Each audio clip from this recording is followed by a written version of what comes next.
Hey everyone, good evening everybody. Hi sis, Africa to have you. Everybody, welcome. Thank you all so much for tuning in. Like you've seen in the title already, we are going to be talking about why business opportunities exist in Africa.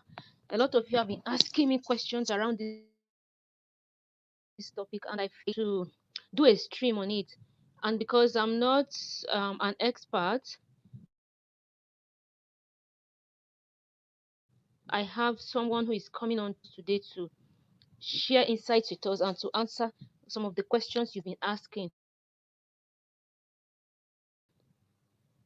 I'm going to, he's quite an experienced person, he's an expert, so I'm going to share briefly. Excuse me.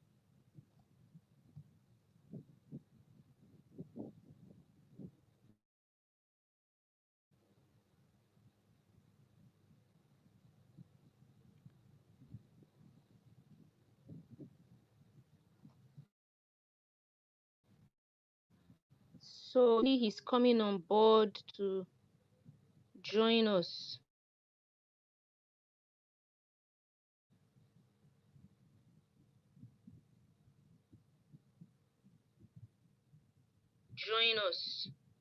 Trying to share this.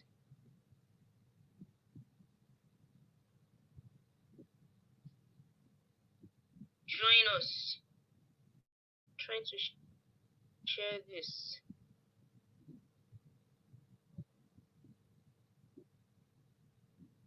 So welcome everybody. I'm trying to sort some things here. The person coming on board is will be here shortly.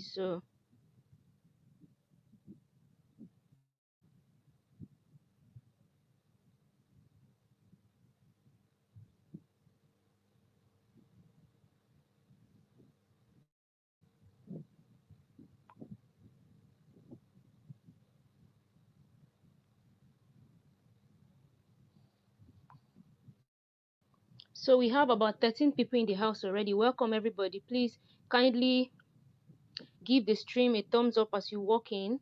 Um we are having him in a minute. I'm trying to share the link with more people so that we can have more people coming. Hey, that's Eunice. Welcome. Thank you so much for joining. How is your day going?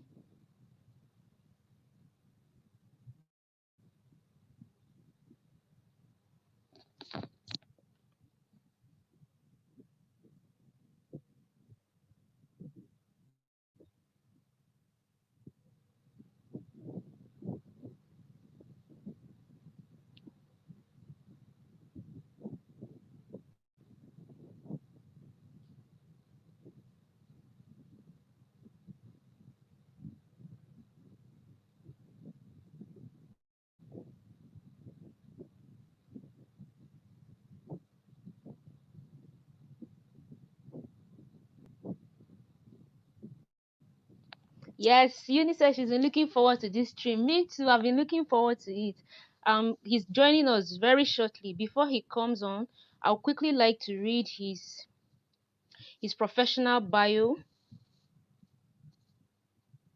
Um, just so that we keep the, you know.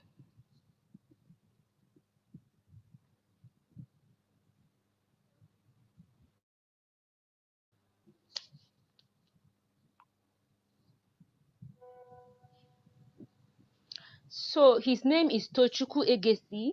Tochukwu Egesi is an award-winning product and innovation executive with 5 years of experience launching industry-first disruptions. A prolific thinker, Tochukwu has a multidisciplinary background in economics, human-centered design, innovation management, and development. His broad range of experience has allowed him to deliver bottom-line successes and commercialize 5+ products and services that integrate productivity, business growth, and social impact. At Genesis, his efforts span the spectrum of economics, business, technology, and social innovation. Outside of Genesis,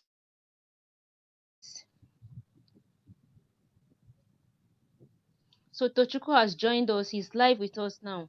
I was saying, Okay, great. outside of Genesis, Tochukwu is a national orientation agency, Abia State, Okay.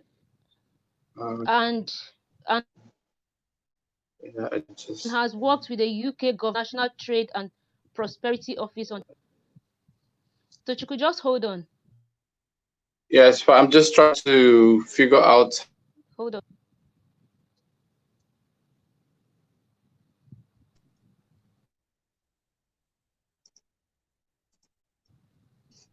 I can hear you, Tochukwu, so just hold on. I'm reading your professional bio. Once that is done, we start the Oh, okay, that's fine. That's fine. Maybe you can conversation. skip that. So, um, I often just like to talk through, and then we can just start up. Is that okay? Or you can just go ahead. Okay, all right. Yeah. Okay, that's fine. Okay, let me read. Outside of Genesis, Tochukwu is a technical advisor to Abia State and has worked with the UK government Department for International Trade and Prosperity Office on technology and is currently pursuing a micro masters in data economics and development from MIT and holds a bachelor's in economics from Nigeria. Tochukwu has received several awards from local and international agencies for his development efforts in Africa, United Kingdom, Leap Africa, ACT Foundation, the First Lady of the Republic, named on OD Africa on the 30 list for social innovation. So, guys, welcome on board Tochukwu Egesi. Some of the questions you've asked about digital economy opportunities in Africa and what business opportunities you might like to engage in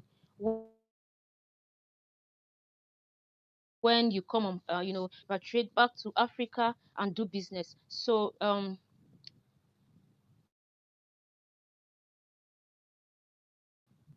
Tochukwu, you can unmute your mic.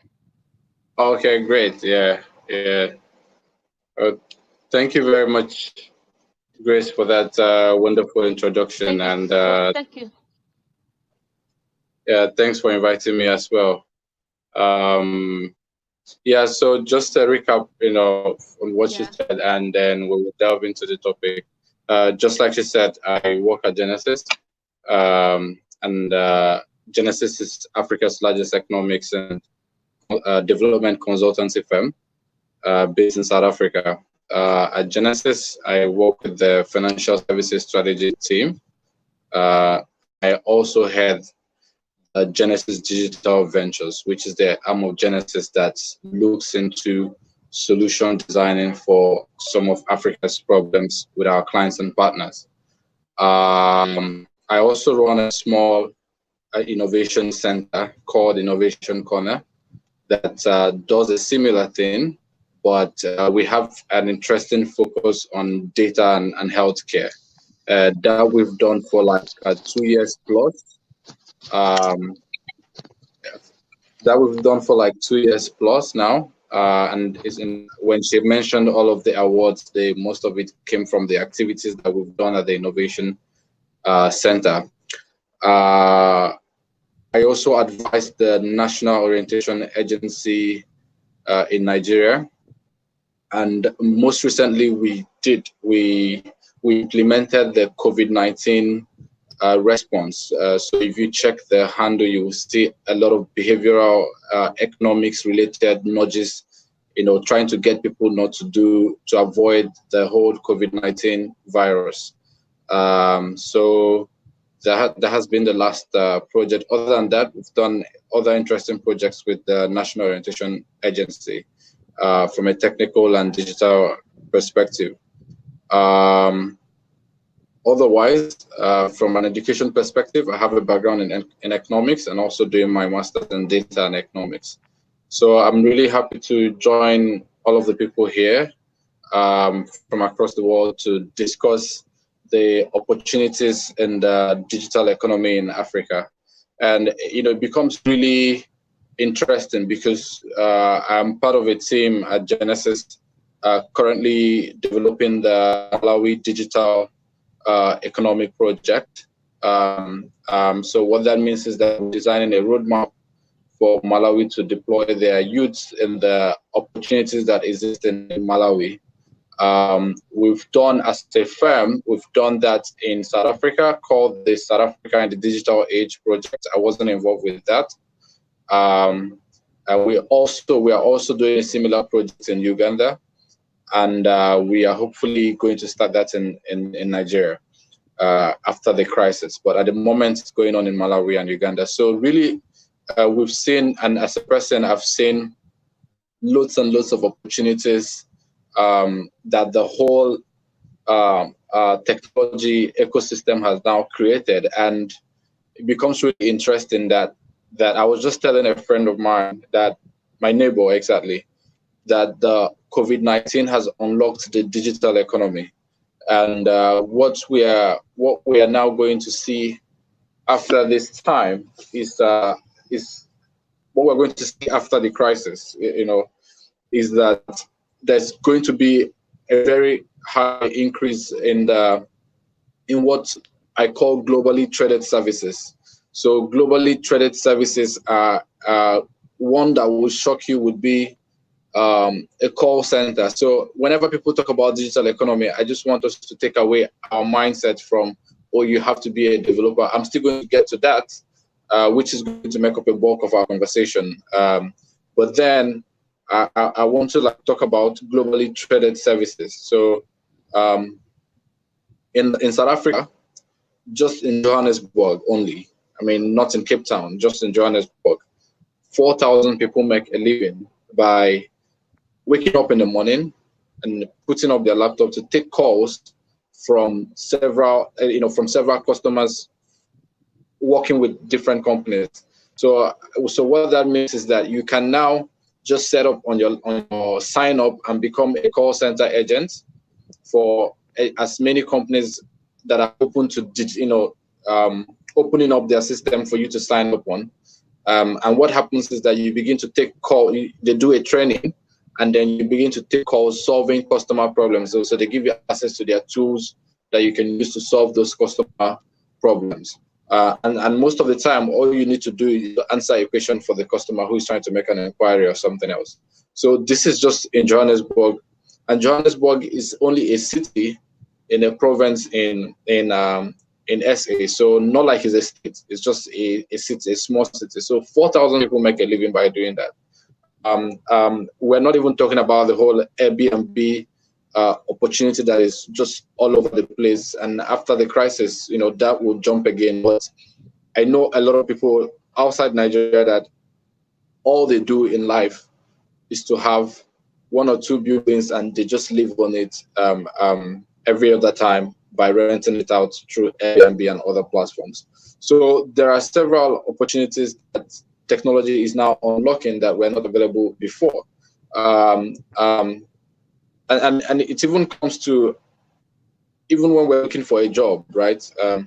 You see a job in Kenya and you don't just bother. Like, it's not even, your Google now knows so much that you are not interested that it doesn't even show you jobs in Kenya. But then you can stay in your house and do your job conveniently. A friend of mine was just offered a job in SA and they didn't give him a work visa as expected. And the company asked him to work out of Nigeria conveniently, and he's been working ever since then. Myself, I work out of Nigeria for a company in South Africa as well. So it becomes interesting. We're living in such an interesting time that services are now globally traded, and you can potentially apply for a job in Nairobi as long as you speak the language. In SA, wherever, Uganda, and then you can just get the job done from where you are. So I'll just go into some other, the whole development perspective of it, where you have to be a developer, or where the opportunities that exist from a technical perspective. And I wouldn't like the conversation to last for so long, so that you'll be able to have questions. So if you have any question, you can just type it somewhere. I hope I'll be able to see it.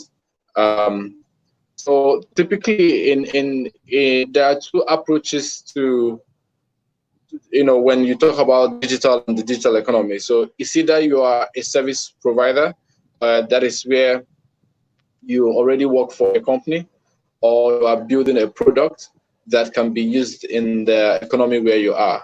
So what that essentially means is that you are creating, I would describe it as microservices now, that people can either subscribe to, or you can sell to a corporate, or you can sell to a government for them to use. And when you talk about selling to a government, it's always good for you to create products around that angle that would either help them save money, or help them win more money from external donors or governments. So in Africa, the government would never spend money on technology that augments a service that already exists, or solves a problem that they are able to solve manually, and it doesn't provide any gain. So it has to be something that wipes up a huge amount of money from their expenditure, or something that helps them to collect more money from those across the world. So if you're not in Nigeria and you want to bring anything to this country that you want to sell to the government, if it's not doing these two things from a technology perspective, no matter how wonderful it is, even if it's machine learning combined with AI, with virtual reality on top of it, nobody will buy it. From a corporate perspective, it has to be something that creates value for their own customers. Oftentimes, internal processes have been sorted out, for most of the corporates here, unless you're talking about the SMEs. So if you have a product, if you're innovating, or creating something for the digital economy for a corporate, then you really just it has to add value to the company. One of my first products was actually I created a visitor management tool, which at the end of the day, to date, the only company that still pays for that product happens to be Facebook in Nigeria. And that was because Facebook was just coming in at the time. So it was a bit strategic for, I hope you can hear me. I just want to be sure. Can you hear me? Yes, I can Oh, hear you. okay. Okay, that's fine. So it was a Yes, I bit can hear you. I strategic can hear for, you oh, clearly. okay, great. Oh, great. Thank you. It was a bit strategic for Facebook to do that with us at the time. So, however, other than Facebook, we were not able to sell that product successfully to another company, even though as a visitor management tool, it kind of declustered the reception. It helped them to manage visitors in the building properly. But that was not the problem of a typical African company at the time. The only thing they are so excited about is just anything that reduces cost for them and helps them serve their customers better. So if you can create a more interesting experience for their customers, beyond beyond what manual processes could perfectly do as well, those are the kind of things that they are in for in Africa. If you want to innovate for direct consumers, um, what happens is that you run into a roadblock if you're unable to raise. So the other two you can run on your own without investment. But if you want to bring a product to Africa, or you want to innovate as a young person in Africa, I would really, really advise you.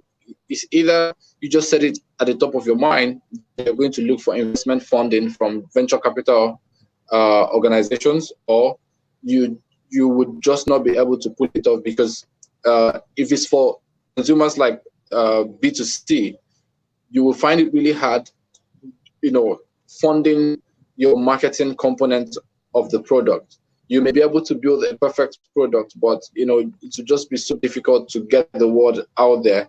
And for those people that live in Lagos here, you would agree with me that when OPay was launched, we just woke up one morning and we saw OPay everywhere. And before we could, say that, the other ride-hailing companies were already having operational challenges. In fact, one had to shut down for 2 weeks to figure out what to do next.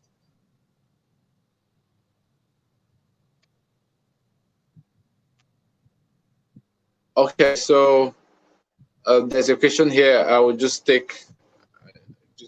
I've been trying to pick up my pen all this while, but I can't find it. But I believe we should be able to see the question, once we round up. But I'll factor this in the conversation. Yes, Okay, great. I'm writing. So Oh, yeah. awesome. Yeah, awesome. Yeah, so it's also important to mention that OPay is a Chinese company as well. So when they came into Nigeria, they just showed up one morning and everyone just had to know them because they were just all over the world. Everywhere you go, you see them. So it becomes difficult for small businesses to achieve that kind of scale overnight if you do not have external investment. And I will speak on, that relates to where young small businesses and entrepreneurs could seek for support in Nigeria. I would definitely speak to that. So if you then want to work for a company in the digital space, if apart from the globally traded services that anybody can do, if you have an innovation background, like say you've tried to innovate for the government or for corporates or for consumers and it failed, it gives you a stronger proposition when you now decide to transit to get a job in technology.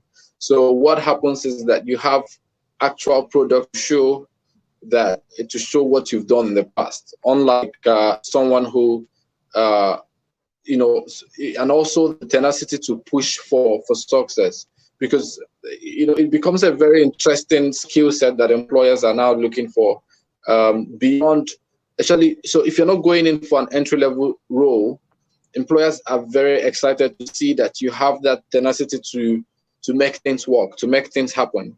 The fact that I'm on this call just shows how much grace can go to get what you want, and that's what employers are looking for now. Apart from the ability to do the work, so there's so much buy-in that you need, even from your colleagues, from your bosses, from your consumers. So if you have tried out innovating for the public before now, it makes getting into the corporate space from a digital perspective a lot more easier. Some of the roles that typically you would find would include a program manager, and a program manager in a technology company would not require any digital skill sets. Like, you don't need to be a software developer. So a program manager will be typically responsible for managing initiatives in tech companies. So an example would be, I think, so Microsoft has this program called Microsoft Leap program.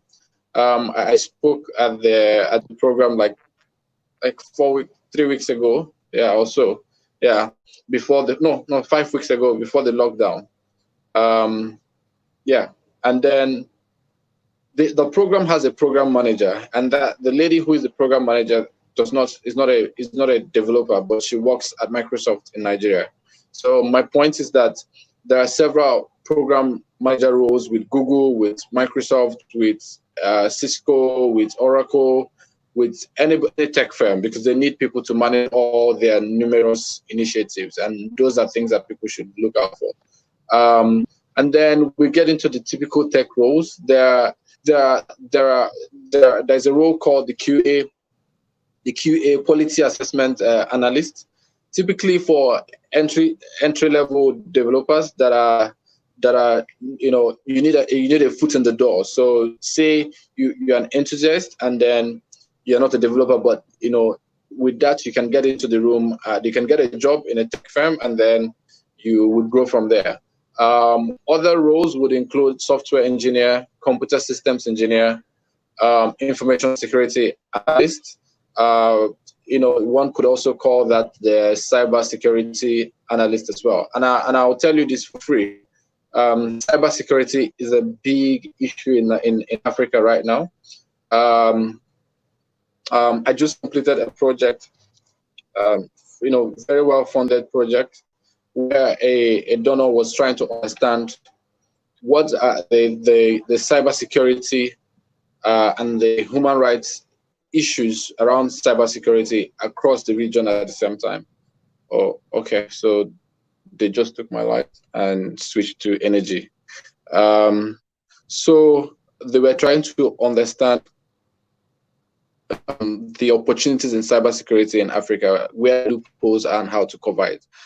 So it's really big, and I've also, had chats with other big organizations that their focus now is just cybersecurity. So it's really, really big. 1 second, I have to switch. Good. So other opportunities would then include database administrator. This requires some technical experience, but you can get that over time.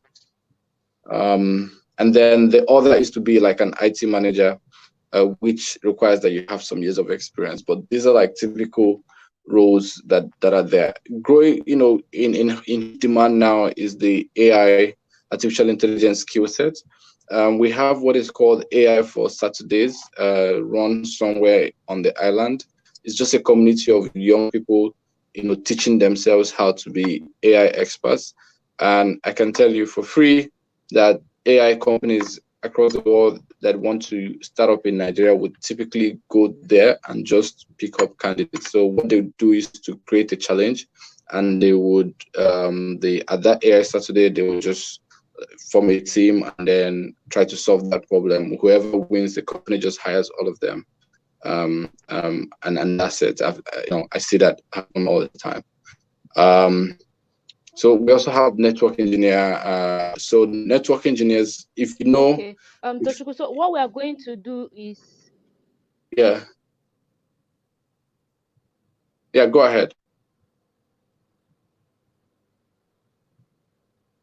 Okay, so a lot of questions and opinions are being dropped in the chat room. So I would like for you to address some of them before we proceed. Oh, I'm not seeing the questions. Okay. Yes, you are not. So I'll be posting some of them on the screen. Yes, I'll be posting. Okay, I can see some them of now. them on the screen. Can you see the one on the screen now? I think I can see all the chats now. Okay, so if you can address this one on the screen, then I'll paste another one. Okay, so if you see the chats, you can answer. Oh, we've lost Tochukwu. I'm sure he'll be back. So thank you so much. I'm pretty sure you're enjoying the conversation so far. I can see a lot of you asking questions about what do on their own. Okay, Tochukwu is back. Sorry. So you said you are posting it on the screen. Can you do that? Yeah. Yes. So the one on the screen now,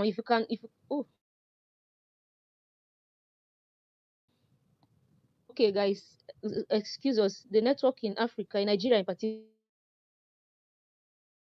is usually funny.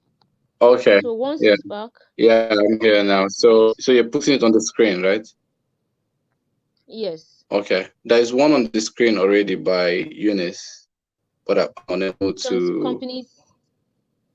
Yes. Yeah, I can see. I'm not seeing anything. Like okay. You want me to handle that now, right? The one for Eunice.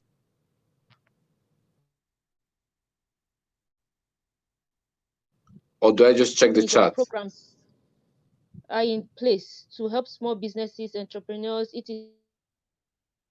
Oh, okay. Okay, cool. So what about the citizens?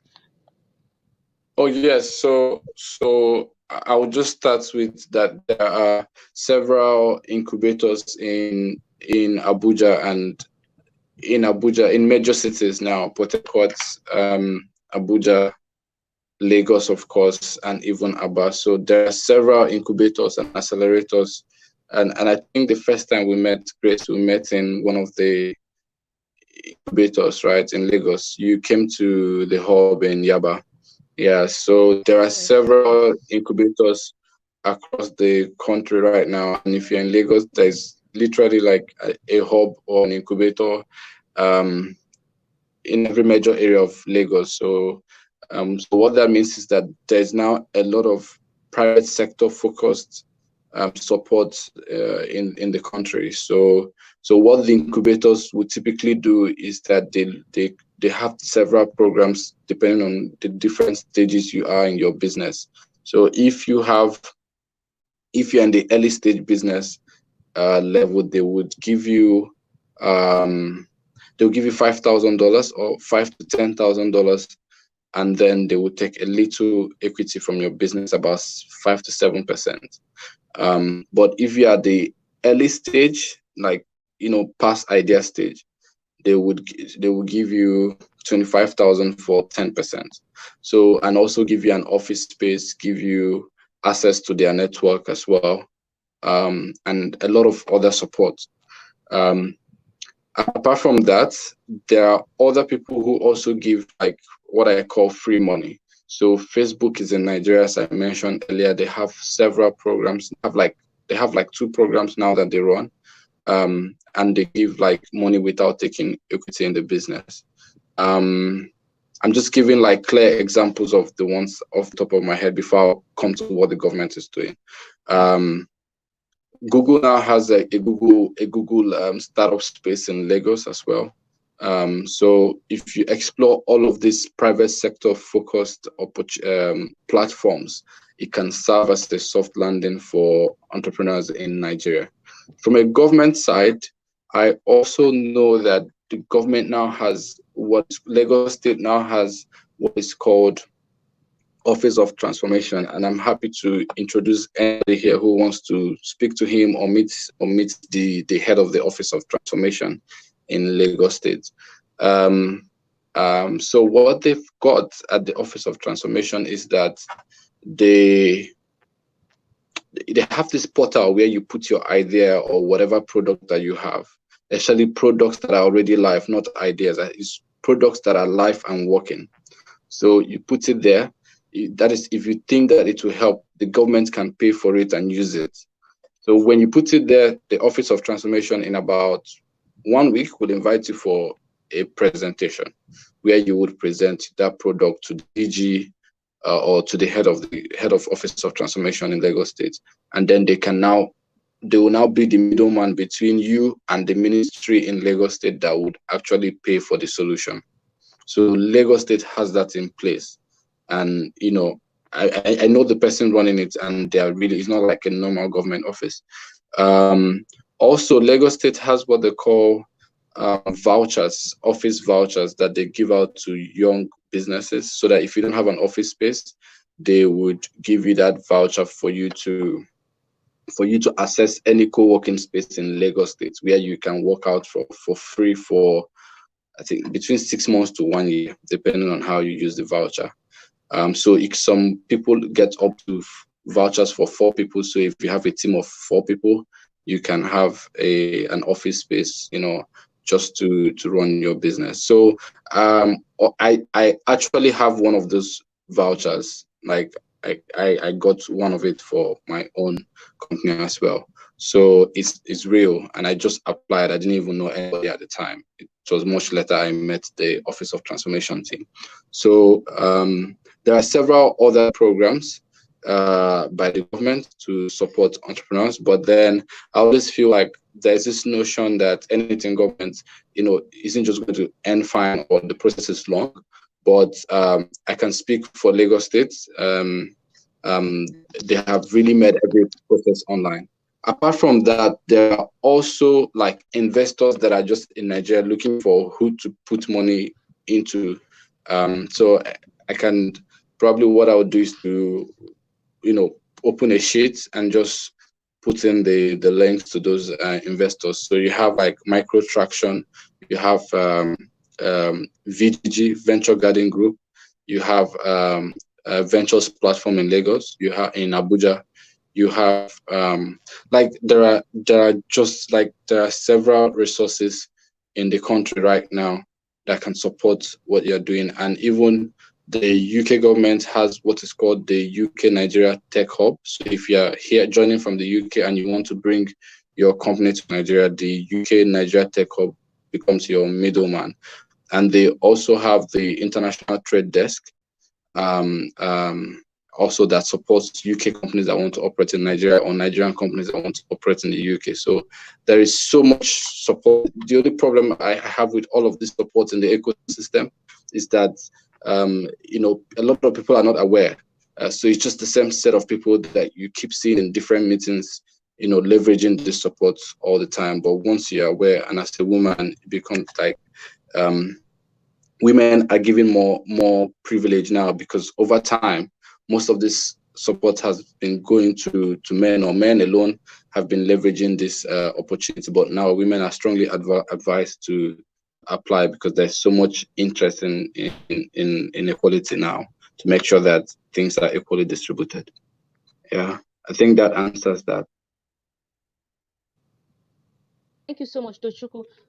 Yes, the last Yeah. part of the question says, we know it's easy for foreigners to own companies in Nigeria. Was that true? Is it easier for foreigners to own businesses in Nigeria than the Nigerian citizens? No, so it's not essentially easy for foreign. So as a foreigner in Nigeria, you would need a Nigerian you would need a Nigerian in your team to open a company. So it's like a CSC process. But I mean, if you have a lawyer, you're not the one doing the brain work of filling the forms. So you have more forms to fill if a foreign company a foreigner is involved than when it's just Nigerians. So, but for Nigerians, as a Nigerian, you can open your company even without visiting the CAC office for one day, and it typically takes about 2 weeks now. But the parts where you will be involved in processing the company registration takes like 3 days or less, and everything happens online now. If you Google, you can find the link. I'm happy to share the link as well. Yeah. So it's literally very easy to open your company as a Nigerian now. Yes. So Everything happens on. Even in the lockdown, I feel like they should still be working even in the lockdown, because it's just for someone to approve whatever document you're uploading on their platform. Yeah.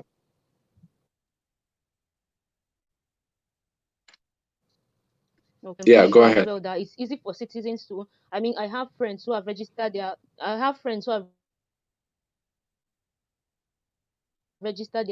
within days. So it's easy for citizens to own businesses, just like Tochukwu has said. Another question is, Yeah. I think here is my problem with it, is instead of creating their own companies, we will be working for foreign companies, making them rich and powerful, while I Sorry. just wanted Can to. you repeat? So Can you we repeat started that a question? Can you conversation. We're repeat that? talking I about didn't hear the. that. I didn't hear that. The part where you said we're working for foreign companies, I didn't hear that. Okay, son. Yes. Yeah, it said we will be working for foreign companies, making them we dash dash dash. I'm sure she wanted to say why we remain impoverished or so. So you remember when we started the conversation, you were talking about digital economy opportunities that exist now, and the fact that more will be coming on as a result of the COVID pandemic. I want to Yeah. negotiate more, because I think I have some other questions. Yes. So just specific areas, that people can cash in in a dynamic situation all across Africa, because we have a Pan-African audience. There are people watching from Kenya, watching from Uganda, Liberia, other Yeah. Okay. Yeah. So do you want me to respond to the question on China? we actually said we're working for foreign companies.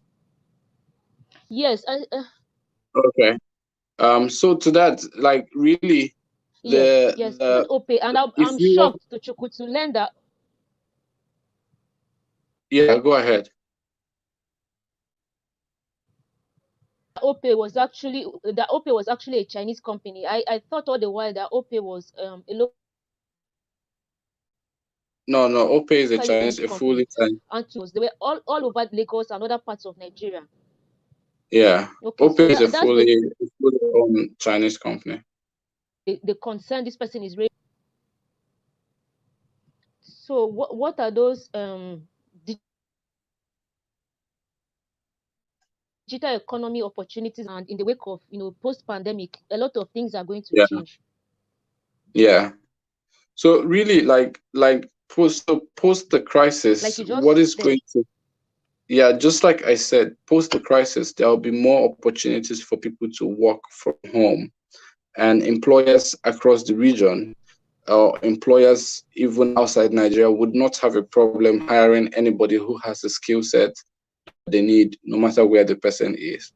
So if you are if you have the if you are keen to be a, what did I call it, a contact center representative, right? You can do that from anywhere you are, whether you are in Kenya or Liberia, as long as you have the skill set. Even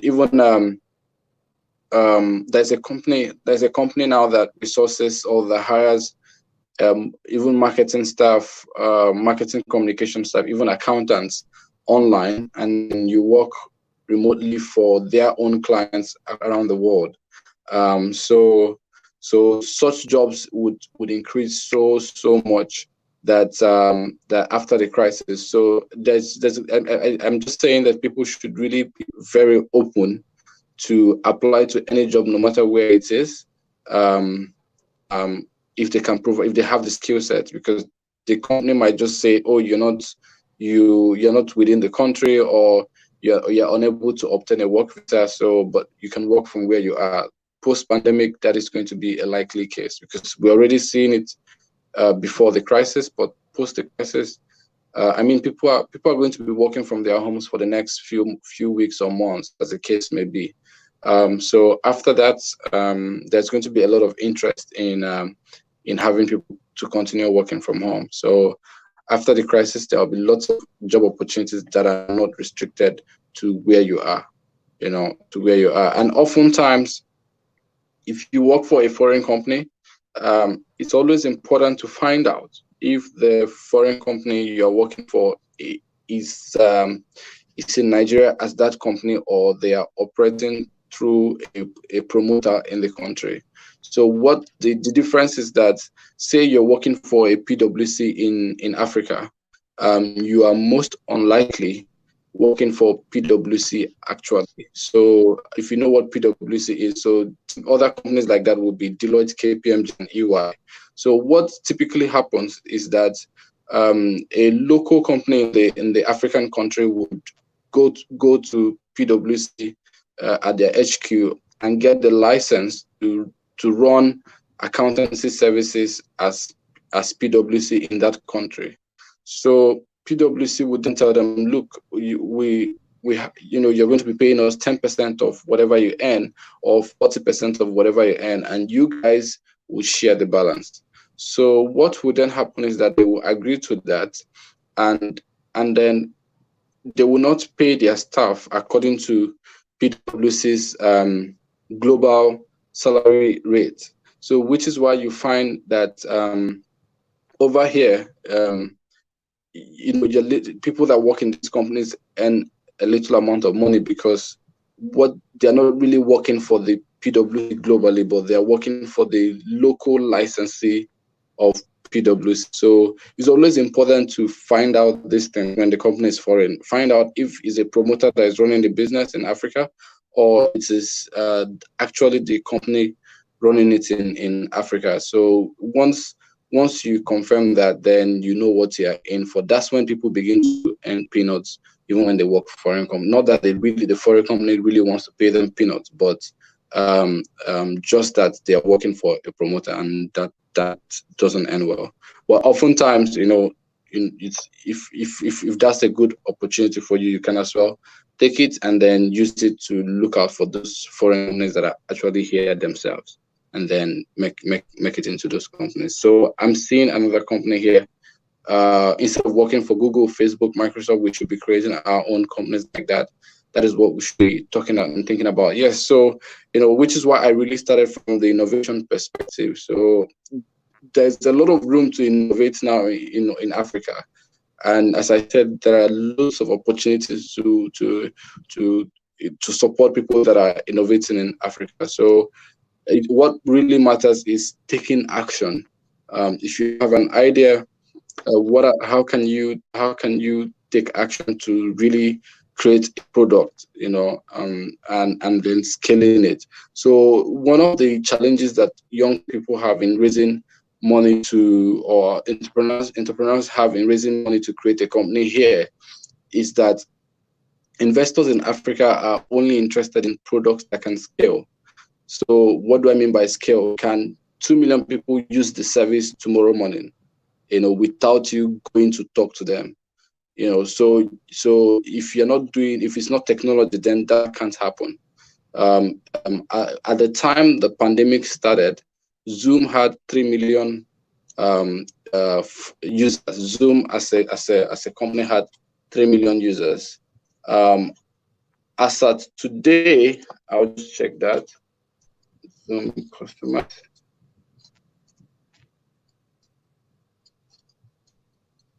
As at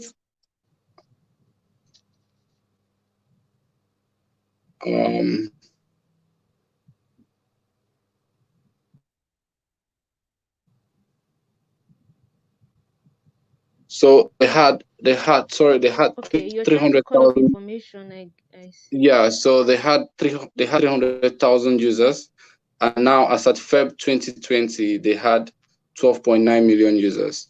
So what that means, and they didn't have to talk to all these people. They simply just had their product and people could sign up, and income would definitely increase. So those are the kind of businesses that investors in Africa are looking to invest in, so that things that can start up in Zimbabwe, and after 1 week somebody somewhere in Ghana can start using it. So those are the kind of companies that we should be looking to start up and then scaling it as once. Yeah. Is there another question that we have not looked at? Okay, Tochukwu, is it possible a service like Google and Africans, because a lot of these people are Pan-Africanist emancipation of Africa. They're looking for businesses and platforms that are owned by Africans in such a way that it promotes Is it possible for a service like Google to be owned by Yeah. an No. African, an African, a company like Google, something like Google? Yeah. I think Yeah. So I mean, it all there boils are some to. questions that a lot. Yeah. Yes, it is. Yes, it is possible. But again, you discover that entrepreneurs in Africa would create a product, and then we begin to look for investments. The money that the investment money they are receiving, 80% of the time is not coming from Africa. So give you for instance, right? Last year, there's a very successful company here in Nigeria called Paystack. They received investment from Visa, and the same last year, another successful company here in the financial services space called Flutterwave received investment from Mastercard. But something happened when Mastercard invested in that company called Flutterwave. The CEO had to leave. I don't know why, but again, the day that investment happened was the day the CEO left. So, and the CEO is Nigerian. So, though the new CEO is also a Nigerian, but then My point exactly is that when young entrepreneurs are looking for money to scale their business beyond that early stage investment or mid stage investment, at that moment about breaking out to become Pan-African companies, it becomes difficult to find such amount of money to scale them within Africa. So that's one problem that we have. So when they begin to collect foreign investment, what happens backstage is that they make them open a foreign affiliate. So they make them incorporate in the US or the UK. Okay. Um, and what then happens is that they move the HQ to the US or the UK, meaning that they pay tax there. Okay. And their corporate governance is in the US or the UK. So once that happens, foreign investors that are based in the US and the UK and other parts of the world become a bit relaxed and they're happy to pump in money. But as they are pumping in money, it's not like they're giving them money for free. This is business they are doing. So for each dollar they get to scale the company, you're losing a percentage of your equity. So over time, those two young men or two young women or young man and young woman who decided to start up a company and is growing with, let's say, 50-50 as equity, as they keep taking more investment from external parties to grow that company, um, um, the the the equity keeps dropping till it drops to like probably 5% each for both of them. So at the end of the day, when you now zoom in on the 90, you will discover that the ownership has been scattered across the globe, and you begin to question, is this company now truly a Nigerian company, or is this company truly an African company? So yes, we can have companies that can scale and be big, as much as the owners want them to be big. It comes back to the will of the owners. How far are you willing to push? It's not an African problem. It's about the owners. Are you willing to push to the end of the region and go outside? But then for them to push and keep going, they need more money. But the question is, where is that money coming from? So if it's coming from China, and China has 51% of the company in equity, legally becomes a Chinese company. If the money is coming from the US and they have more than 51% equity, it becomes a US company. So it just comes back to the founders. Who are you collecting money from? Just figure out who you want to collect money from, and then stick to what works for you. When you are collecting the money, is so important. Even as little as 100,000 USD, you have to incorporate in the US for that. Yeah.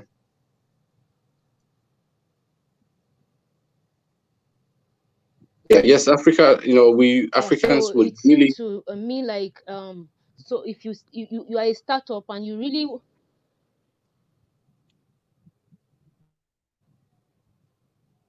Yeah. Yes, Go talk. ahead. I didn't hear you. Yeah. Sorry, I didn't hear you. No, I was just going to buttress your point. The fact that you were talking about investment in the startup, which yeah, so I was going to add to what you were saying about Yeah. startups and Yes. investment in Africa generally. The fact that Yes. Africans most times have startups and they have foreign investors come in to pump money, and then they gradually lose their equity, and the ownership of the company gradually gets away from them and becomes something that is owned by some foreigners somewhere. So that brings us to what this person has said. T. Kelly says that part Africa would have to invest in African people, but they don't. Exactly. Yes. So that's it. We really have to invest. Of money Our and all of private that. sector. So Yeah, our private sector players need to invest in Africa. So I will even give you an yes, example. so about encouraging. Yeah, I'll give you an example. I wanted to start a savings, an investment savings account, and I approached one of the top investment firms in Nigeria, to open an investment account with them. So, and I, going through all the processes and finally get to the point where I now need to start paying the money into the investment account. And I discovered that the account number I was given to pay the investment savings into the account is based in the UK. So the bank would have to charge me $25 to transfer the money to the UK. A lot of processes, right? But I just caught at that point, because what it means is that we're just like pushing out money. Like, if I studied economics, and my master's program is also in economics. The moment money leaves an economy, it's left an economy unless someone brings it back. So and that is going to affect the circulation of money as well. However, I wasn't excited that the investment actually isn't happening in Nigeria. It's happening outside the country. So the foreign banks would mop up our investment savings through the players in the country, and then bring it back as investment into our companies as well. So the scheme is really big, but there has to be a lot of effort in Africans, investing in African companies. However, it is also important for us to keep building and keep building products as we wait for this to start happening. Meanwhile, the government may have to step in to invest in African Nigerian companies as well. So I've also seen a lot of programs in Africa that also would typically involve the government investing in African companies as well. So I've done a lot of work within the Africa region, so I've seen those programs that exist where the government is actually investing. But the only problem is that, they invest small ticket funds, but when they get to the mid-level where they need larger amount of money, then it becomes difficult for the government to provide such amount of money, and then they begin to collect from foreign companies. However, we as Africans, because I'm on that part of the conversation that says, yes, we know the problems exist. We know these companies eventually not, leave Africa, but then we have to keep building. We have to keep building these products, or keep building new companies, and decide deliberately to know who we are collecting money from. Yeah, if there's no question, if there's no other question at the moment, I will just run through the rest of the conversation.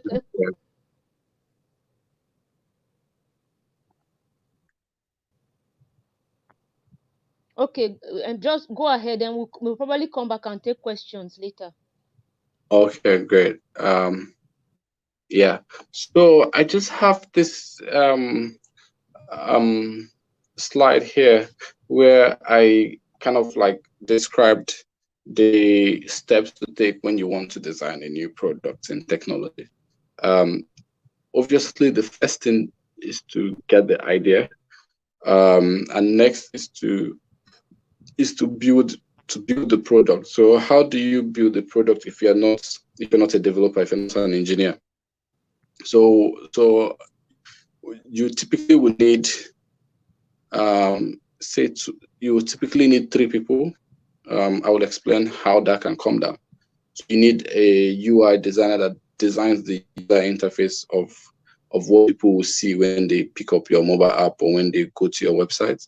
You would need a front-end engineer that would turn what the user interface designer had designed as if he's doing graphic design. The person will now turn it into a clickable item. You would now need a back-end engineer that would typically connect what the front-end guy had done to the cloud, so that it can access the internet. So just from a layman perspective, that is the job that the 3 of them would do. However, you can use a template to replace the work of the UI designer for your prototype. You can also to some extent combine the work of the front and the back end. Since you've removed the UI designer by using an existing template, you then only need your back end engineer, who should be a full stack engineer. So a full stack engineer is someone who has the understanding of front end and back end as well. So in that case, you would have reduced, your human capital requirement to just one person. So you would then work, you yourself as the idea owner will then be the product manager, and you would use tools like GitHub, Trello, to manage the whole project until your product is complete. So when you have your first prototype, it's important for you to quietly test it, on some people, or test it, in form of a focus group, whatever it is. In fact, before you even start building the product, please do your research. If you can, pay a consultant that can do a market research for you, so that you don't waste time and money. So oftentimes, people you experience, if you're outside Nigeria or outside Africa, you experience this process or this service in US or any other part of the world, and you automatically think that, oh, this thing should be happening in Africa, and because it's not happening in Africa, you feel that that is an opportunity. There could be a gap, but there is no market in that gap. So remember that when it comes to product adoption, there are people that are called early adopters. So the early adopters are the people that will typically go and queue up in front of an Apple store to buy MacBook Pro 2020. The early adopters are the people that will go and typically queue up in front of Sony PlayStation store to buy PS5 that is coming out soon. The early adopters are the kind of people that will go and queue up to buy Samsung S21 when it comes out. They will even queue the night before they will launch it, so that once they are opening the store, these are the early adopters. I'll use Nigeria for instance. There are 200 million people in Nigeria, but 90 million people are living below the poverty line. The number of Nigerians that have more than $1,500 in their account right now is about 2% of the population. Okay, so what that means is that the number of early adopters that we have here are so low that any product that really does not solve a huge problem will not work in the region, in Nigeria and the rest of Africa. Apart from, let's just take South Africa out of it, but I will still tell you why South Africa is still in that mix.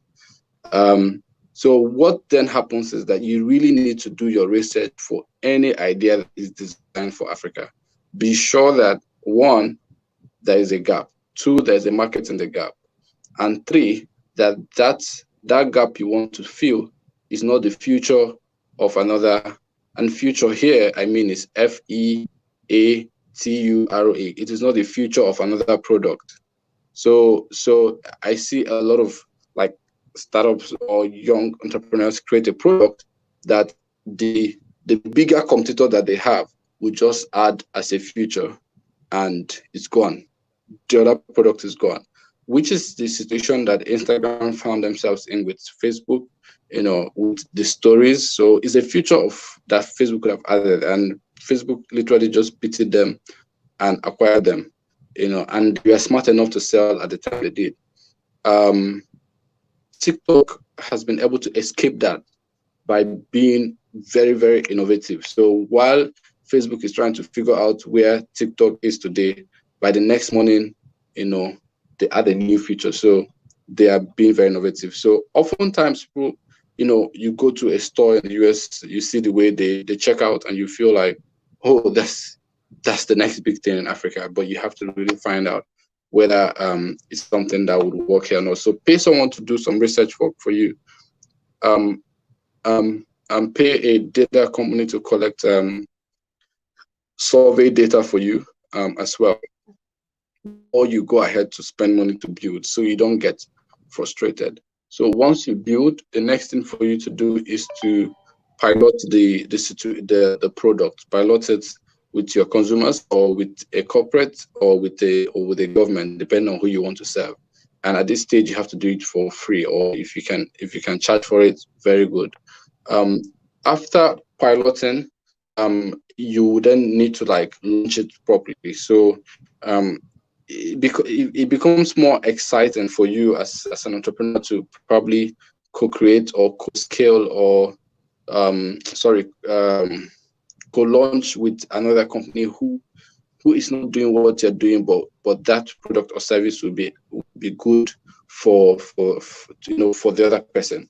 Example is that I now see that foreign insurance companies coming to Africa would not typically come to Africa and open an office. So they'll just come to Africa and meet a bank and say, oh, look, can we sell our products and services through your platforms and through your branches? And that way they come in overnight there. If that bank has 5,000 branches across the region, overnight they're in 5,000 branches. And that is what Alliance is doing in Africa now. They're just literally everywhere in the region. And yet they don't have a single physical branch. You see a billboard called Alliance, but they're in every place. So you can co-create, okay, and it makes it easier for you. After that, if you work, you can then scale from there. So that's a typical process when it comes to creating a product. There are immediate funding opportunities that exist in the digital economy right now. There are Gates Foundation, they have like loads and loads of funding opportunities that they release 2 times every year. So you can just check Grand Challenges Africa, or you can every 6 months they release new challenges that they want people in Africa to solve for the foundation, which they fund them to scale, and they don't take any equity. So we also have MIT Solve. And sorry, these are in healthcare because of my focus. You also have Gavi Infuse, and just about many others. But you can find all these opportunities every day on opportunitydesk.org. So I think I just need to type this in now. Or Grace, you can just help me type it in. Opportunitydesk.org. I can't see where to type. Yeah, so that's like really where I had wanted to end the conversation. But one other point I would like to raise would be the impact of relationship in Africa. If you don't have relationship in Africa, don't do anything here. If you don't have relationship there, it is so important that the potential way to solve that problem is to just hire some sort of a consultant to walk you, to handhold you in this region. So there are consultants that provide that service, but again, it will be like you can just tell them to do like a market research for you. The same company that does the market research for you should be able to, show you the ropes and tell you exactly how to penetrate the market, who is the best PR company for that service in the country, who is the best audit company, who is the best in that sector you want to enter. Okay, so if you don't have relationships in this region, just try to build your relationships first before deploying your product here. That is really important, and I said I'll mention that as we round up. And that is where I will end my conversation. So thank you, Grace, for having me. And we'll just treat questions and then we'll round. Yep. I'm trying to read this question here. Will someone Okay, please? all right. So there's a question, or let's say suggestion on the screen. Someone says, Yeah. will someone please build a platform for freelancer and Upwork specifically for talent in Africa and in the diaspora talent that can perform digital jobs? The platform is scalable. What do you have? Yes. So, I mean, Upwork has been quite successful. Even Africans use it as well. I know a lot of young Africans that use it. So which is exactly what I'm talking about. it's important, while this is a very valid statement, it's important to do a market research first to understand the demand and supply side of this business, right? The the whole the idea, the current supply side of in every product, in every industry, there's a demand side and a supply side. So if you use Upwork, for instance, the the demand side of Upwork, if Upwork as a service, the demand side of it, where it's coming from, oftentimes those jobs, short-term jobs on Upwork, mostly come from companies, mostly outside Africa, or few would come from within Africa. Say 80-20. Okay. And then the supply side, which is where you have the freelancers right now, um, you have Africans on that platform as well as non-Africans. So if you then decide to build a similar product for Africans, right, would you be able to attract the demand side of that product that is oftentimes, or most of the time, non-African? So, and I can't answer this. I can't answer this question now, right? Because one has to understand exactly how it works. There's always a research side to everything to really understand, validate most of the ideas that we have. Once your research says, look, you can do, there's a market in the gap, right? Go ahead. Oftentimes I say, do not recreate the wheel. If there's an Upwork that Africans can use, unless we want to hedge against the future. So in the future, it's possible that Upwork will say, oh, we don't want Africans on this platform anymore. So if we want to hedge against that, it becomes so what the research study will now be to find out if that is even possible in the future, just like the situation that Huawei is in, where Trump says Google do not provide services to Huawei, right? So now their own some sort of Play Store, is becoming useful. Okay, so if we're hedging against that situation, fine, smart, awesome. But if we want to recreate Upwork because it's successful elsewhere, then it becomes questionable. But then it's also important to do a research to find out if that can work here. And the research has to be from a demand and supply side perspective. Okay, thank you so much, Tochukwu. Someone asked a question. Okay, okay. So there's a question. Someone asked, or the comment that gave rise to this question, that what social Yeah, or economic problems exist for digital innovation on the continent, just like an overview, because yeah, some of these people are people in the diaspora who would probably want to come do business in Africa, invest and all of that. So just for yeah. them to have an idea. Of the problems here. Also, so there's several problems in Africa. Like the fact that where I am right now, that there's where I am sitting down now, there's no light. They took the light few just into the conversation, so I couldn't step aside to put on the generator. Is a big problem on its own. Yes. Um, each time I travel and Yes. come back, I get depressed for one full week. Um, um, so that's why, if Grace, you follow me on WhatsApp. So if I travel, like, I could post maybe once a week, and then after a while I don't post anything at all. That is my depression moment. That tells you that, okay, Tochukwu is back and he's taking his time to figure out how to resettle in back into the situation. So literally everything you look at around here is an opportunity. So it's I call it a virgin land. So if you look into healthcare, there are several opportunities in that space.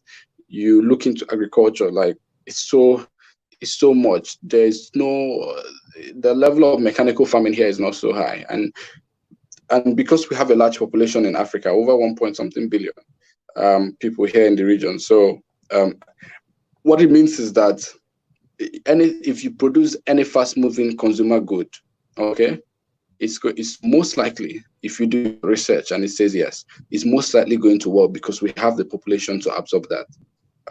So, and agricultural products, always is something people eat. They can't do without it, So, but again, while there are several opportunities here, which we can't just exhaust the list, but I can tell you one thing for free. If you're providing a service that's in Africa that touches the three basic human needs of man, then you are most likely to succeed. As long as you're providing a service that we use every day in this region, then you're most likely to succeed. And then education as well. Education oftentimes doesn't go wrong. Education, because we have we have a very young population. So this is what I do, like literally every day, studying this region in different projects, right? So we have a very young population in Africa. What that means is that we have more people going to school than people that are even working. So hence, if you do anything within the area of education here, it's Yes. oftentimes it works out. But then you would also have to do your research to find out where best to place that education investment. Yeah.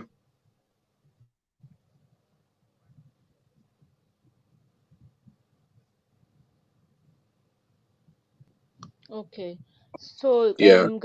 guys, you've heard from Tochukwu in the areas of education, fast-moving consumer goods, just those three areas that touch on basic human needs. Then you have every chances of succeeding with your business idea on the continent. So just think around you.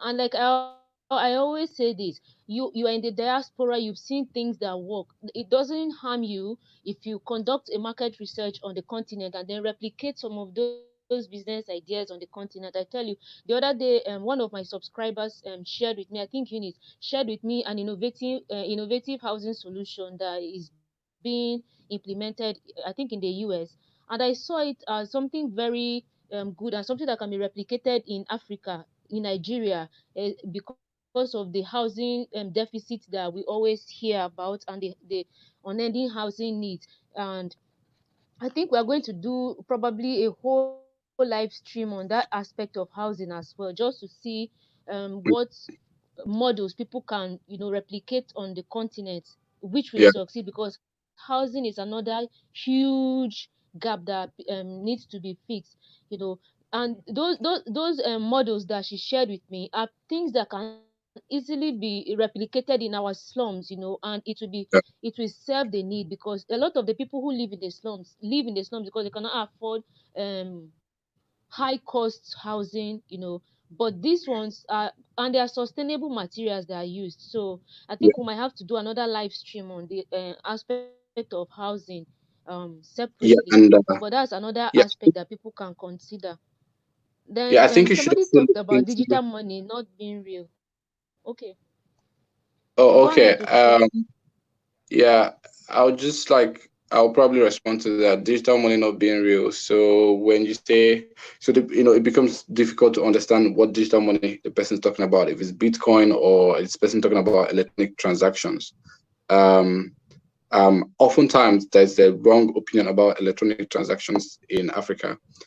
Um, we have the best, Nigeria specifically, and this is no bragging, have the best financial technology system in the world.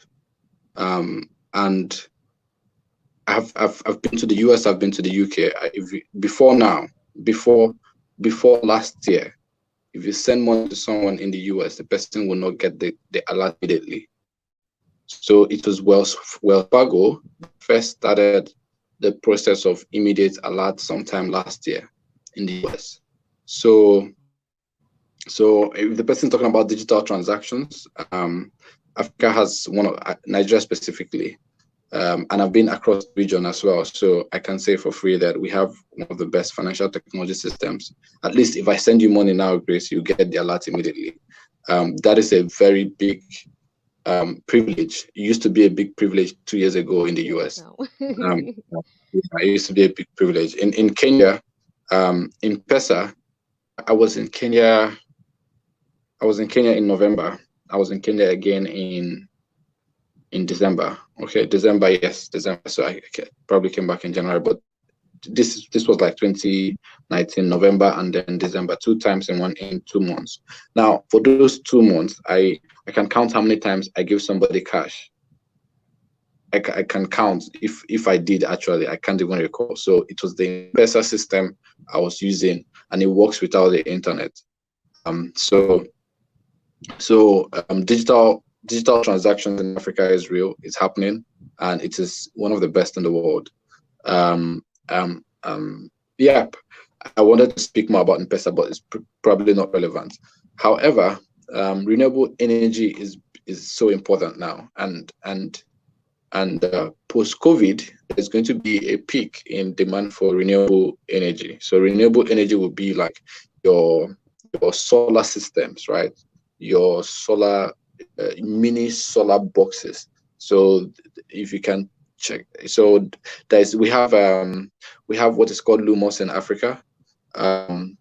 We have what is called Lumos in Africa. So what Lumos is doing is that they allow you to buy the device, and then you pay very little amount of money monthly that is almost insignificant to the buyer for a very long time, as against having you buy this solar device and this solar device can power your TV, your fan, and several other So things. Chuku, So is Lumos an African company?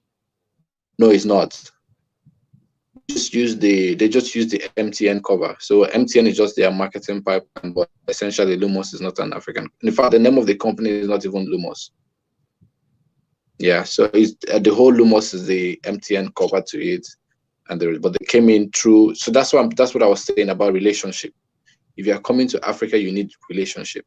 So with relationship, Lumos came, partnered with MTN, the co-creation part of the process I described. So you've got the product, and Lumos had the product. They came into Africa. They saw MTN. They said, let's do this together. Now Lumos is a household name when it comes to alternative energy. So, but I've seen other people showing up now. But because there's going to be an increase in the number of people working from home in Africa, those people would now typically start seeking alternative sources of energy. People don't like noise. I hate it. So generators are going to be out of business because these guys are now I hate it making it too. easier. Exactly. So they make it easier for you to acquire them by And I think breaking down the. talking about generator before they Yeah, go ahead.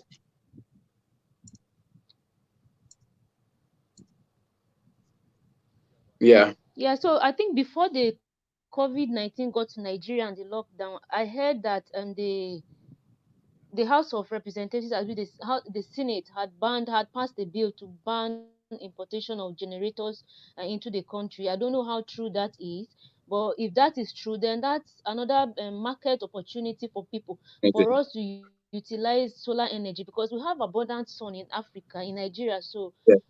it's Yeah. left for us now to utilize that, because I hate noise, Tochuku, like you said. And Yeah. the generators, Yeah. they cause a lot of noise pollution, they cause a lot of the emissions from the exhaust of generators also pollute the Yeah. environment. So Yes. the issue of renewable energy is another aspect that we can tap into.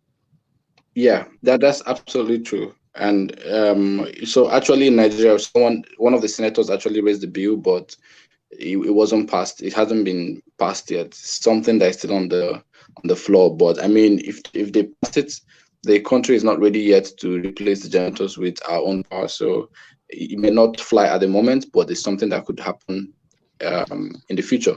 But what I've seen from in the power sector is that African countries that would typically be able to provide their own power 24 hours, they are now the power systems are failing.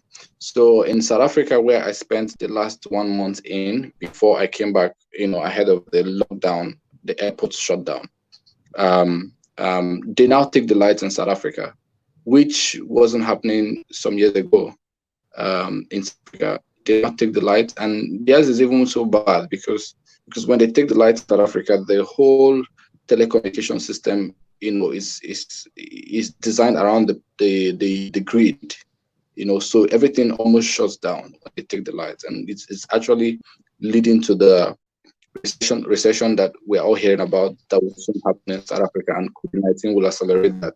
However, we in if you look at the history of that, most African countries, as soon as they take over their independence, right, the first impact of taking over independence is actually the loss of power. 24 hours power. We used to have 24 hours power in Nigeria, and then it's no longer there. So we are going to see more African countries that are able to produce their own power 24/7 lose that capacity.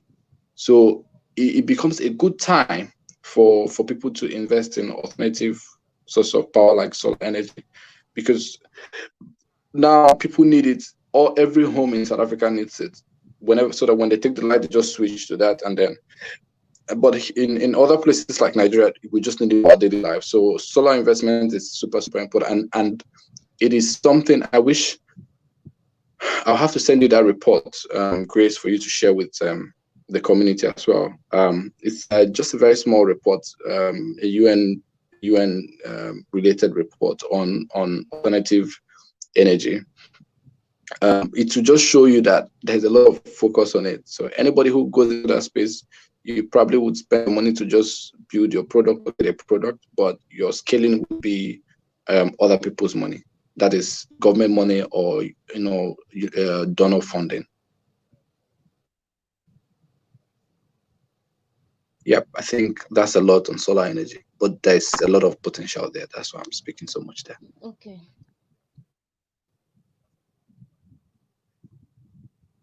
Okay. Um, we remember we were talking about initially earlier on in the conversation. You mentioned something about people having startup businesses and then getting um foreigners coming to invest in the businesses and then requiring them to incorporate their businesses, say in the US or in the UK. So someone Yes. actually dropped a comment, and the comment reads, each country needs to instill strong rules and regulations for the internet, tech, and telecoms to stop China from taking advantage of humanity worldwide. Okay, I think this is not the question, but someone made a comment with regards to Yeah. what you said. So it's Yeah. obviously for people to ask more questions and for governments in the countries to make stringent rules that require companies that start up in those companies to be incorporated in the countries, and regardless of who is Yeah. investing in those businesses or not. And I think Yeah. generally just regulating that business environment is important. What do you think? Yeah, in India, a few days ago, the Indian government uh, just announced that any Chinese investment in India right now must be vetted by the government before the company can pay the other company the money. That is, if I'm a Chinese investor now and I want to invest in a startup in India, the Indian government must approve it before it happens. So some governments are now becoming, even Trump is always screaming it. He wants to know who is investing in who in the US. He wants to approve it himself. And people really don't understand why these countries are looking into who is investing in who. You don't want to wake up in the morning and discover that nobody's paying tax to you anymore. you know, you don't you don't want to wake up in the morning and discover that the only thing Yes, you're it's getting is important. is, It's uh, very is important. income tax, right? So governments are reacting, and African governments need to react. But it becomes difficult for African governments to react, right? Why? Because if you travel around Africa and you look at the transport the transportation projects happening in Africa, are all Chinese loaned or Chinese funded. So our railway system in Nigeria is Chinese funded. If you live in Kenya here, the Mombasa Road in Kenya is Chinese funded. The Mombasa Road is the longest road. It should be the longest road in Kenya. It is Chinese funded.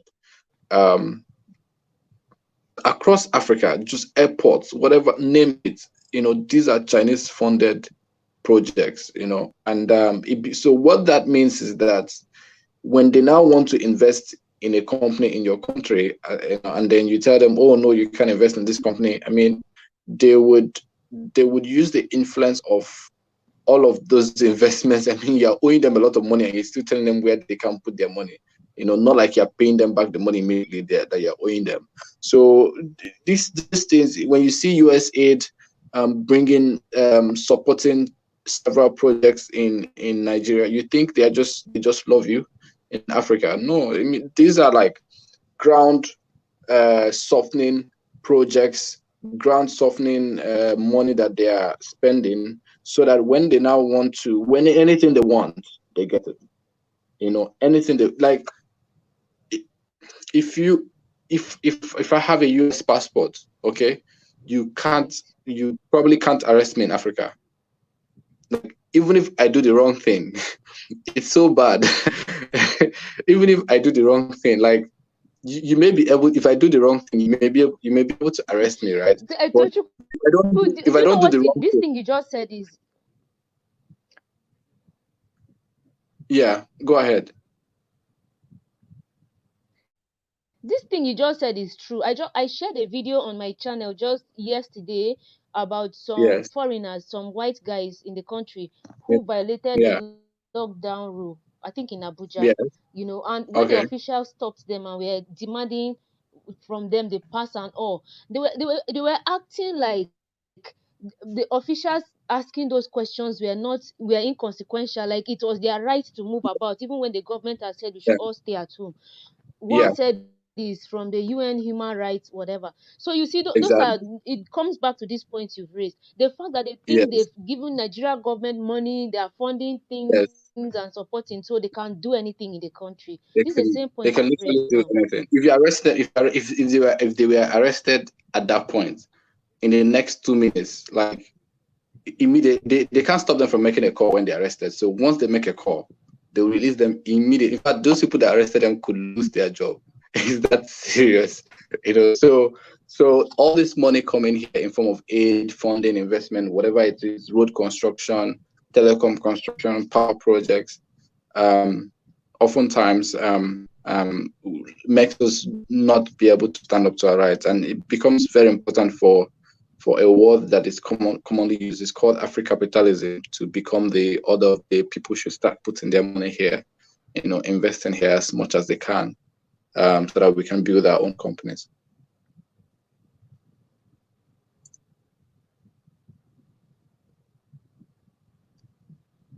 Yeah, Okay, thank you, Tochuku. I think now talking about e-commerce, yeah, someone highlighted something about Jumia earlier on. Jumia came to yeah, Nigeria, and I remember back then, a few years back, I was living in Calabar, and I was one of the Jumia agents, like helping, to help people place orders. They had this program they were running, Jumia agents. You would help people place orders, deliver, and all of that. Then you sign up on the program, and you get a commission for every, purchase that was delivered to the owner. So a lot of Nigerians signed up on that, and a lot of us actually thought that Jumia was like a Nigerian company or probably an African company. But over time, we yeah, got to realize that that company is actually owned by French people. So in the area of yeah, e-commerce now, yeah, what yeah, how can Africans harness that opportunity, or Africans in diaspora? Because I tell you what, despite the fact, I read somewhere that this Amazon person, I think Jeff Bezos, this Amazon man, is planning on coming to Africa. For now, Amazon is not here, but he's making yeah, serious plans of coming in here. So, how can we quickly take take up the opportunity before some foreigners come in and then, take it up and start milking our people and all. Yeah. So the thing about e-commerce is that you have to solve the problem of logistics to win in e-commerce. If you don't solve anybody can build an e-commerce site, right? If you don't solve the problem of logistics, you can't win in Africa when it comes to e-commerce. So that's why if Amazon comes here, in fact, the reason why he hasn't come is because the problem of logistics has not been solved. You get, and I'm sure people are doing the research for them. The reason why Alibaba hasn't come here, he's been coming here, he's been funding. If you notice, Alibaba has been funding a lot of programs in Africa. That is ground laying, you know. Over time, when they decide to come here, like they say, oh, it's time to come. The only thing that could stop them would be logistics, and that is why you see Kunga, failing, or even though they are still there, but it's failing. Something really funny happened. We are working on a project for a Yes. client, a very big client, and Yes. I put in my e-commerce segment in my e-commerce section in that project. I wrote Kemu. There is one company called KAYMU, Kemu, in Cote d'Ivoire. So I went and wrote that Kemu is one of the Yes. leading e-commerce Yes. companies in that country. Little did I know that Kemu shut down a few weeks ago before that project, and the client knew that Kemu had shut down. I was so embarrassed. You get so, and that was in Cote d'Ivoire. So my Wow. point exactly is that the current e-commerce platforms that are big in quotes are not even able to navigate the sector easily because of the whole logistics problem, right? So if you're able to solve the problem of logistics, I'll give you the two instances of logistics from an Uber perspective. If I call an Uber in Nigeria, right? If I order an Uber, I'll call him immediately after I order the ride to say, look, I'm here.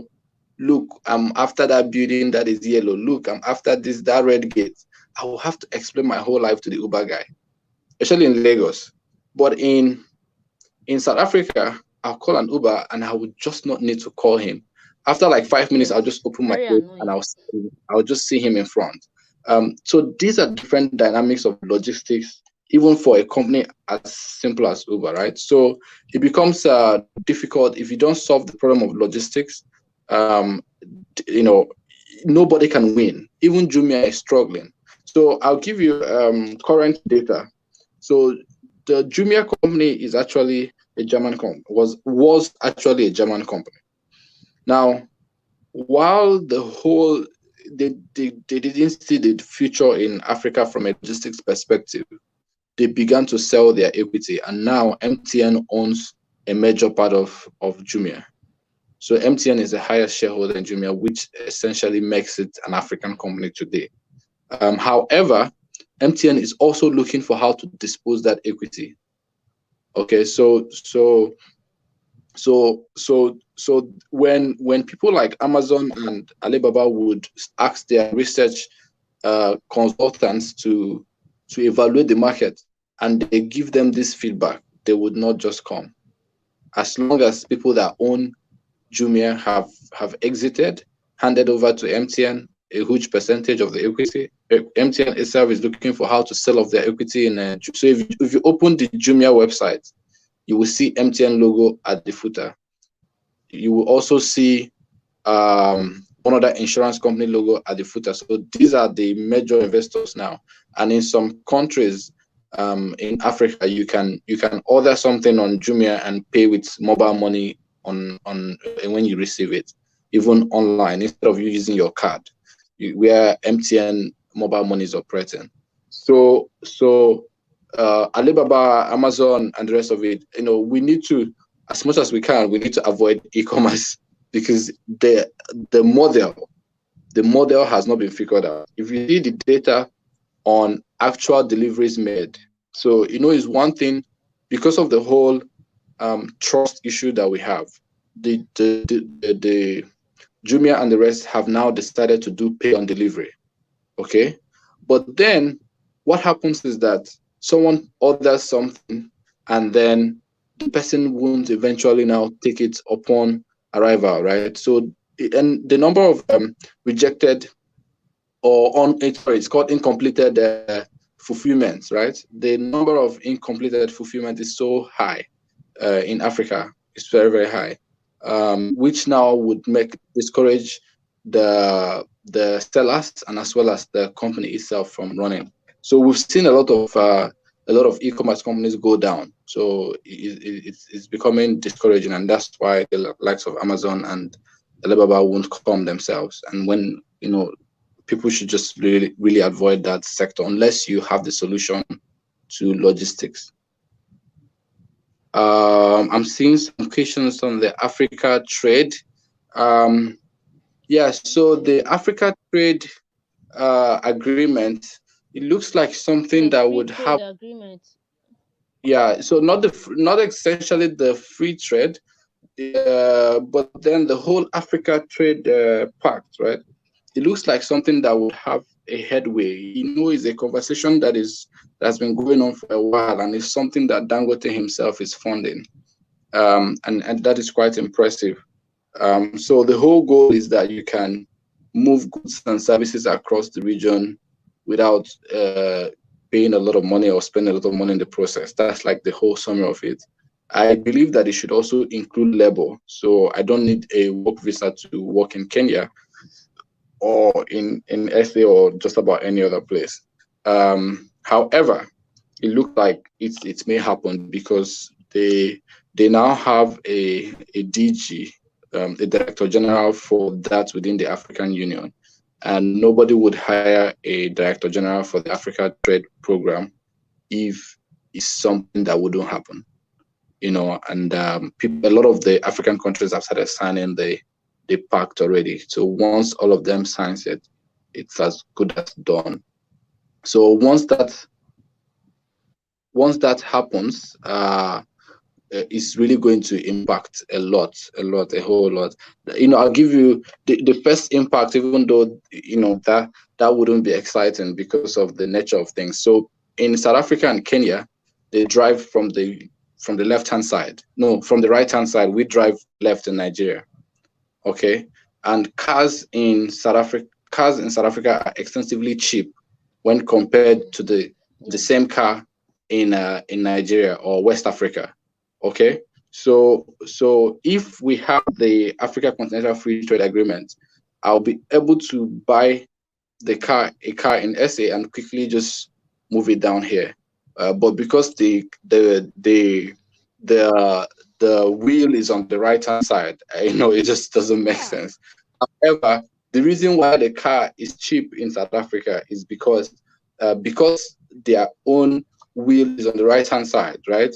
They are able to manufacture those cars even in South Africa, and they have become so good that they now understand the dynamics of having the steering on the right hand side, which is you have a similar case in Kenya as well. They have the steering on the right hand side, but that's like a very clear example of how it's going to impact things. Free movement of goods and services.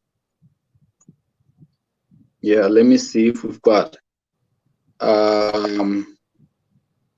So someone is asking about crowdfunding, farming is the next big thing in technology. So currently in Nigeria, there is a policy now that before you can start a crowdfunding company, you need to have a cash deposit with the central bank of 100 million naira. 100 million naira is oh my god, is 10,000 is 3.6 million is 10,000. So 36 million is 100,000. So yep, so 100 million naira is about $250,000 right now. Good. So if you do not have 250,000 USD to keep with the central bank as your cash deposit reserve with the central bank, then you may not be able to start a crowdfunding company in Nigeria. And if that is the case here, We African governments, we do copy and paste policies here. So once we have done that here in Nigeria, most of the other African countries would also pick that up and put it in their own processes as well. Um, yes, we really need to take advantage of the whole continental trade opportunity, like big time. We need to do that. We need to do that a whole lot. And Kenya has a lot of cloth manufacturing capacity. So what it then means is that clothes we are now going to be able to have our own clothing clothing stores, like the way we have what's the name of that store that sells Mr. Price. So the way we have Mr. Price, right? We will now be like Africans can now own their own Mr. large Price. clothing stores. Yeah, Mr. Price. So Africans can now own large clothing stores because you can easily leverage on the Kenya manufacturing capacity. In terms of clothing, they have like clothing large clothing factories there. In fact, that's the fastest way the government is using to solve the problem of unemployment in Kenya. So what we can now do is to contract those factories to make clothes for us, and we bring it in here at no cost. So those are like some opportunities we need to look at. Yes, um, um, yeah, there's a potential for e-commerce to cripple SMME. Some people call it MSME. So in the US, in the case of Amazon, um, they're really like crippling some businesses that are typically brick and mortar businesses. What then is the case is that it becomes important for these MSMEs to quickly plug into the e-commerce platforms and sell it, understand the platform as soon as they can. If you notice, a lot of Nigerians and a lot of African celebrities are now flocking to TikTok. What they're trying to do is to plug in when nobody's there, so they can have high following, as well. So Yes. all of these activities, Yes. either be from an entertainment perspective or an entertainment perspective or business perspective, these are like the principles literally work everywhere. There's a new technology, you have to understand it as soon as it comes out and see how you can plug into it and be the king there before other people, just Mm-hmm. crowd the place.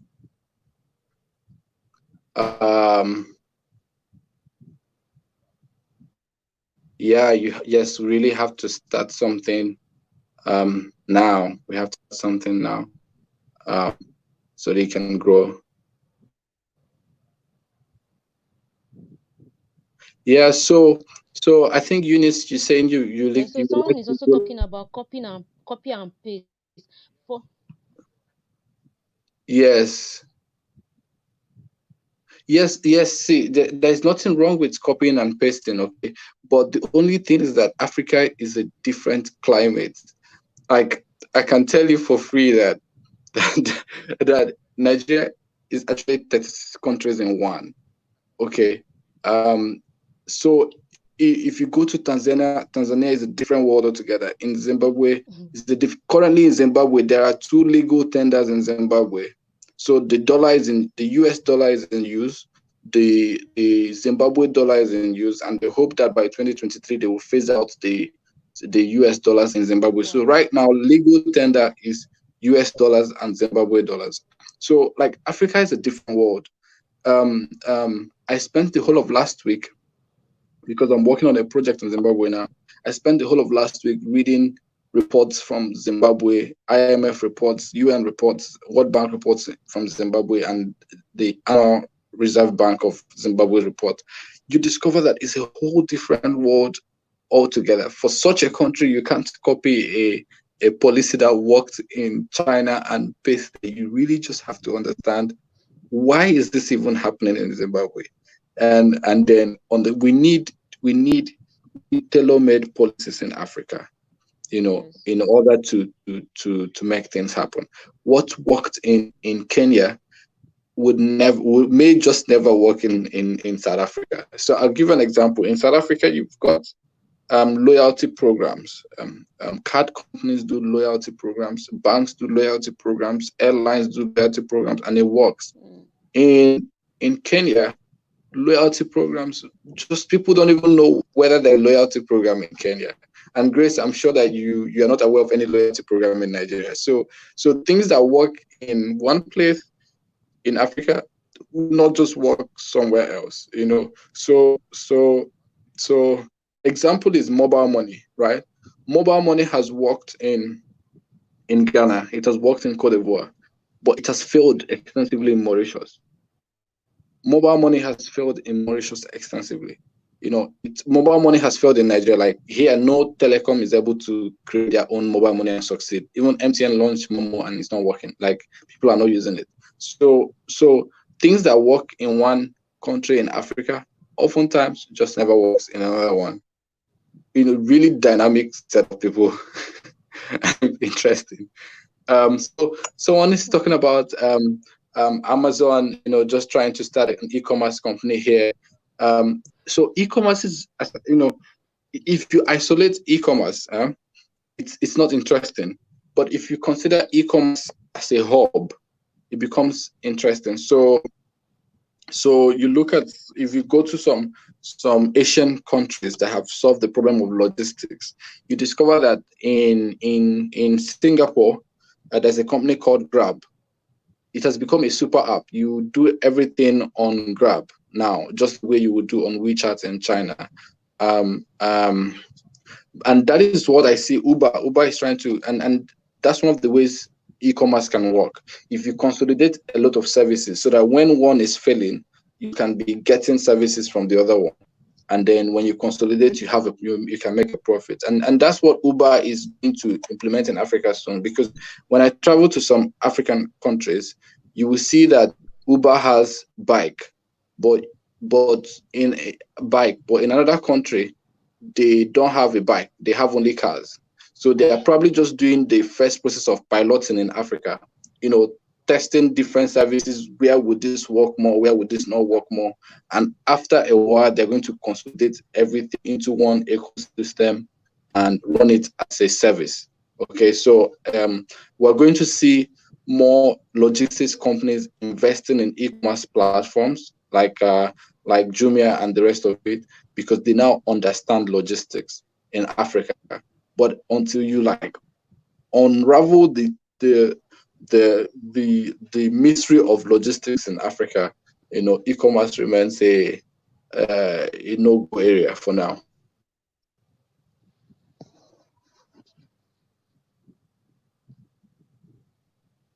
Yeah. Okay, so stop and I don't understand this. Let me put So, it on so the screen. person is Okay, saying, so so stop stop Uber Uber and Lyft and to conform to Lyft strict. to conform to strict laws, rules, and regulations. Yeah, I mean, you know, these guys see Uber and Lyft are fighting all over the world. They are fighting their drivers. They are fighting with London.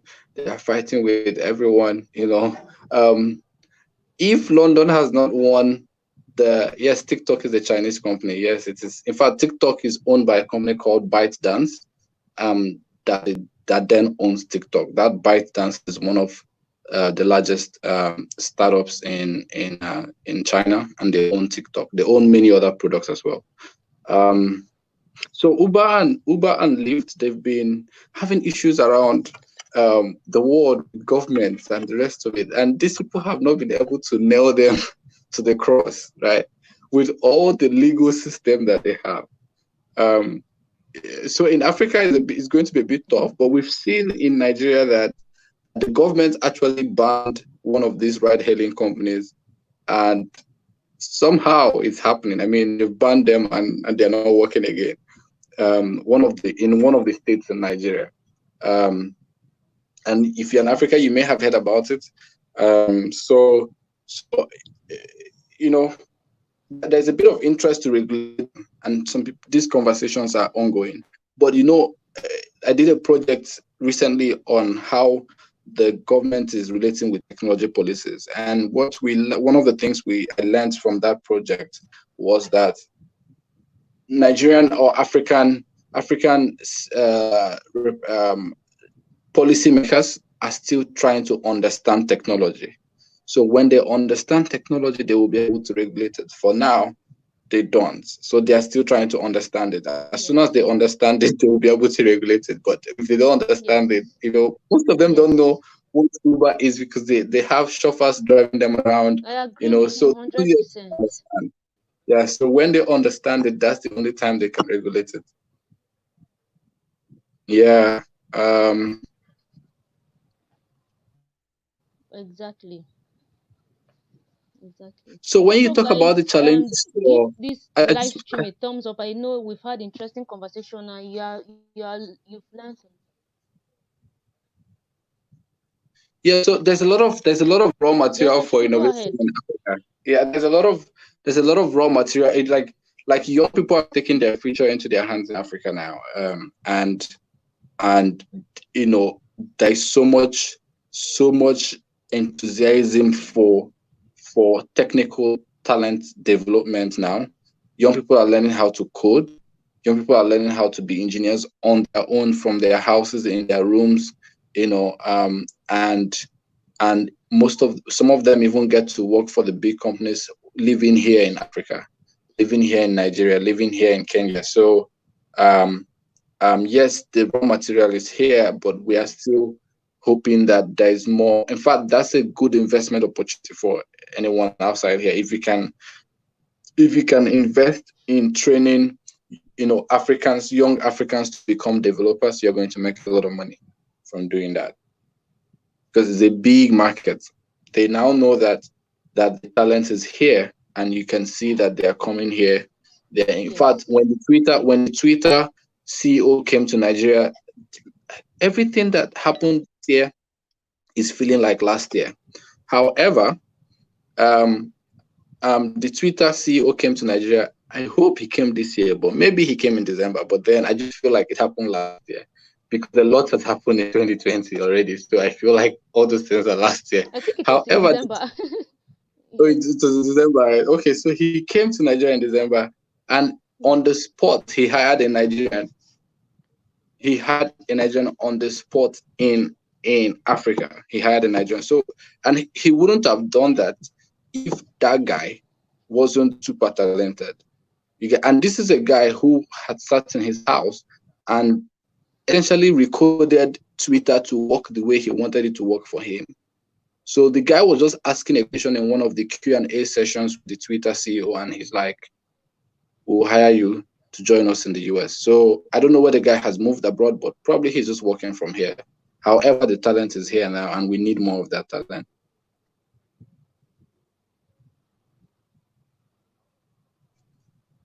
Yeah, sure. You can use Upwork. There are loads and loads of Nigerians there. There are loads of Africans So there, guys, and deliver. if you have more questions,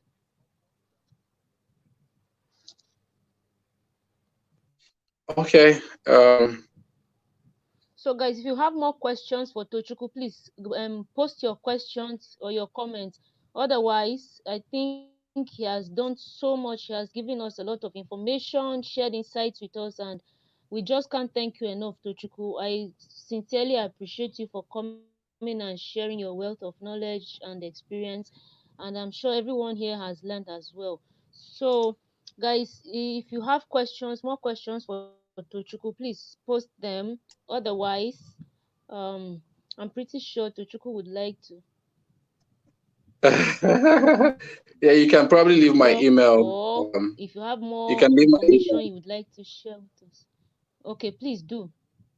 Yeah, Okay, I'll just text you my email now on WhatsApp, so you can just you leave can it type there. your email, Tochukwu. If you look at the chat section. Okay. Um. Okay. Okay. Yeah, I've seen it now.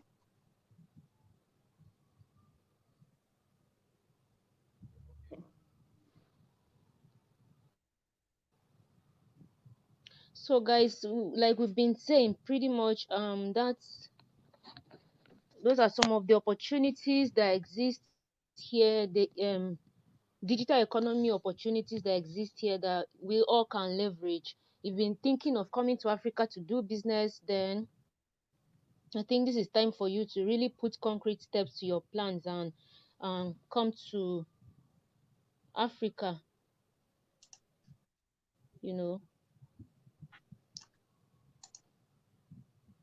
Yeah. Thanks a lot, Grace, for having me. I appreciate. So I'm pasting Tochukwu's email. That's Tochukwu's email. So if you want to contact him, you can send him an email. That's his email that I've dropped in the chat room. Tochukwu, they were also asking that all that you've said, is it possible for you to put the information together and probably share on a platform where people can access, especially for people who are not in Is the this chat recorded? room now, but who also have similar questions and all. Yeah, is this recorded? Yes, it's going to be Yeah. this is going to be, yes, it's going to be on my Yeah, channel. so just upload it.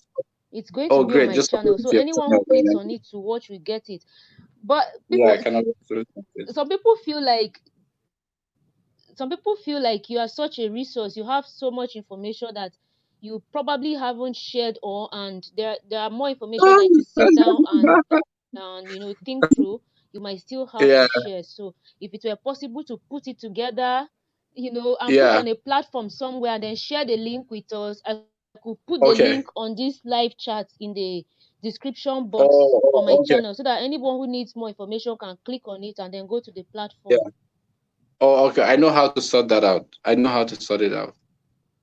Once the video goes up, what we will do is once the video goes up, just send me the link. I will figure that out. I know how to sort it out and put it like a blog post, and just send you the link. I get it. Okay. Yeah, I get it. I know how to sort it out. Yeah. Okay, all right. I Okay, think Grace. I'm that's sweating so much. I want to go and put on the thank you tent. so much, That Tochukwu. is the Guys, please help African me thank problem. Tochukwu. Just drop thank you. Yeah, Yes, you're welcome, Tochukwu, thank you everybody. so much. I appreciate you. Thank Yeah, you. you're welcome, Grace. All right. Yeah, have a nice week, everybody. Bye bye.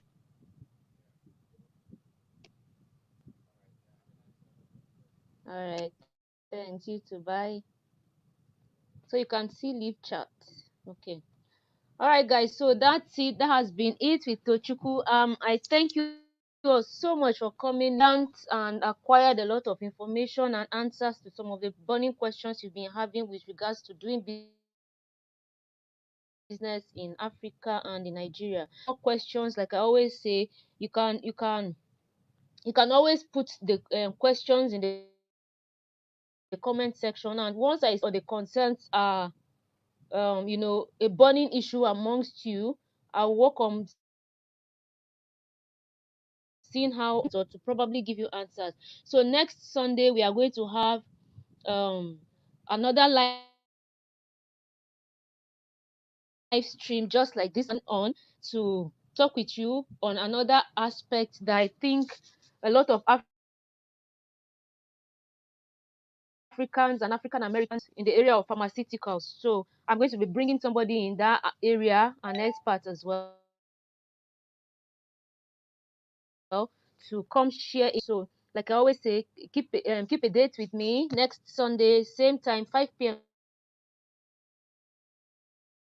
Nigerian time. So we'll be on from 7 p.m. just sharing insights and answering all of your questions and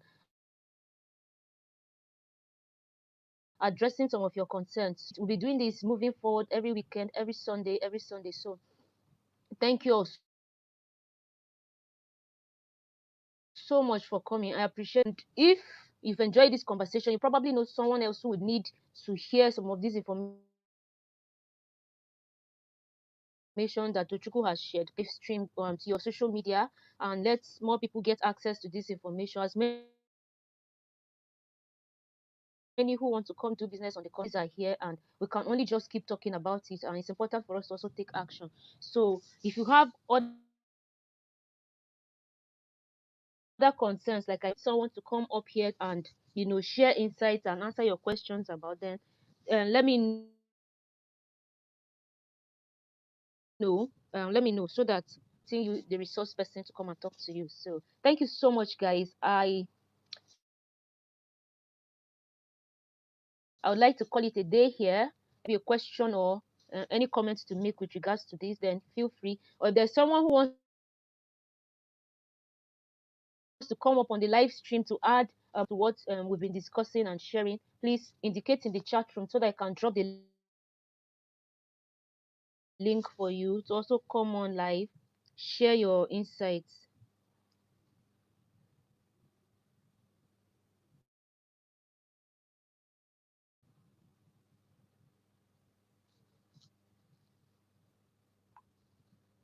If there's nobody, then we'll call it. Tochukwu's email has been dropped in the chat room, so if you want to contact him, just tochukwuegesi@gmail.com. tochukwuegesi24@gmail.com. So email and okay, Eunice. So we'll probably do that because this coming Sunday, like I said, we'll be talking about the pharmaceutical aspect.